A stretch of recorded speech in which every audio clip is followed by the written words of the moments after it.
Hi, my name is Joel Solomon. I'm a prosperity coach, and my mission is to help at least 100,000 people become financially free. So, welcome to video 7, my financial freedom survey, and thank you for filling out your financial freedom survey. So, first of all, what is your financial freedom number? And how do we calculate it? So, this is how I calculate the financial freedom number. It's the amount of passive income investments you have to cover your expenses. And those expenses could be your current expenses or your dream expenses. But those passive income investments cover your expenses so that you don't have to work if you don't want to. So let me give you an example. Your passive income investments are $1 million. If they can generate 6% return per year, which is pretty conservative over long periods of time, that would generate $60,000 of income per year.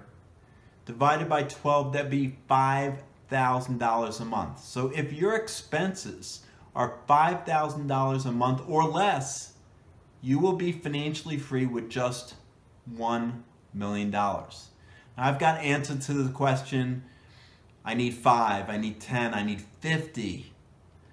Now for $50 million, that's 50 times that $5,000 monthly expense. So your monthly expenses would have to be $250,000 for your financial freedom number to be $50 million. Yes, it's possible you have some big dreams. It may be possible that you want to own that jet and own that retirement place on the island of the Maldives.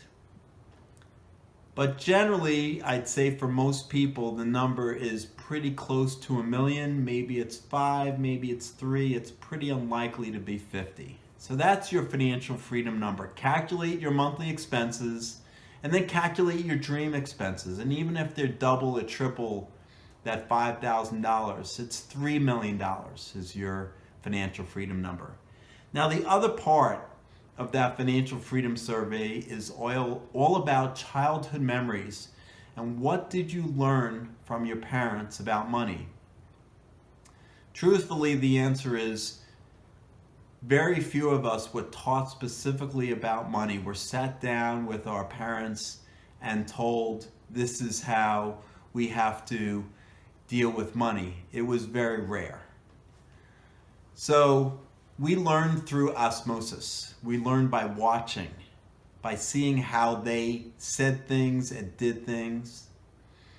How my parents would say, we can't afford that. Money doesn't grow on trees. That's too expensive. Instead of saying, well, that's not a priority for us right now. If there was something that was $20 or $30 or $40, I was told it's too expensive, as opposed to, we can afford it, but it's not a priority for us to spend the money on right now. So what were you taught growing up around money? I ask a series of questions in the Financial Freedom Survey. Do you remember your parents as being savers or spenders? Because what you watched, you tend to become. Did your parents have arguments about money? Maybe because of that, you will attach to money arguing. And it'll be really hard to accumulate money because you'll attach a negative emotion to money. So did you remember your parents as investors, shrewd investors, not investors? If you remember, like I did, my parents complaining how the story went from my parents that my dad's father could have invested in Dr. Pepper, but he didn't. Missed opportunities. That was replayed over and over again about the stock market. Well, if we had just invested in Dr. Pepper, like there's only one opportunity. Lucrative opportunities, by the way, always come your way. If you say that affirmation over and over again, it will come true, as opposed to just one opportunity. And then I was told the story about how if my grandfather, my dad's dad, had just invested the dividends that he got from each stock back into the stock, he would have been worth millions instead of taking it in cash. Well, depends on the stock. And it depends on what the dividend rate is. And it depends on your other uses. Do you have credit card bills, or do you have a better investment to put the money in? So there's no one right answer. But what did you learn from your parents about money? Did you see money as being a struggle, money coming easily? Was money a source of joy, or was it a source of arguments? Because again, if it was a source of joy, that's great, because now you have a good, positive, happy emotion attached to money. Then I ask, what are your current beliefs around money?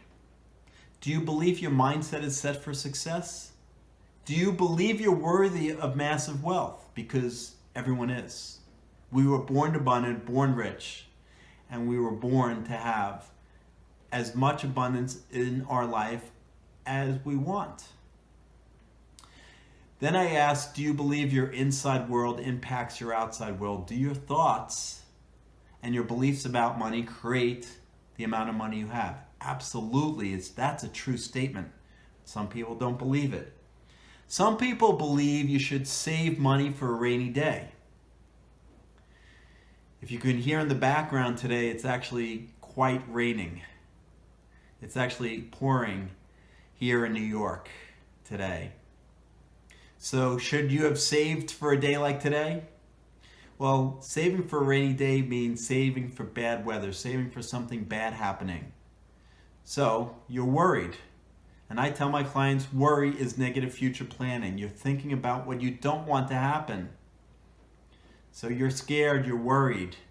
If you live in fear that you have to put money aside for that bad thing to happen, well, more than likely the bad thing is going to happen. That's the law of attraction. So, what else do you believe about money? Some people have literally come to me and said that rich people are criminals. That's one of the statements I make. Is it true or false? They say it's true. Well, it's going to be really hard to get rich if you believe that rich people are criminals because you believe you have a good soul. So going through this financial freedom survey will set you on a path to know where you are in terms of your belief system, how you were brought up around money, and how close or far away you are from financial freedom. So that's video 7. Video 8 in the series will be, what are the items to create happiness with regards to money? What are the items to create level 10 happiness with regards to money?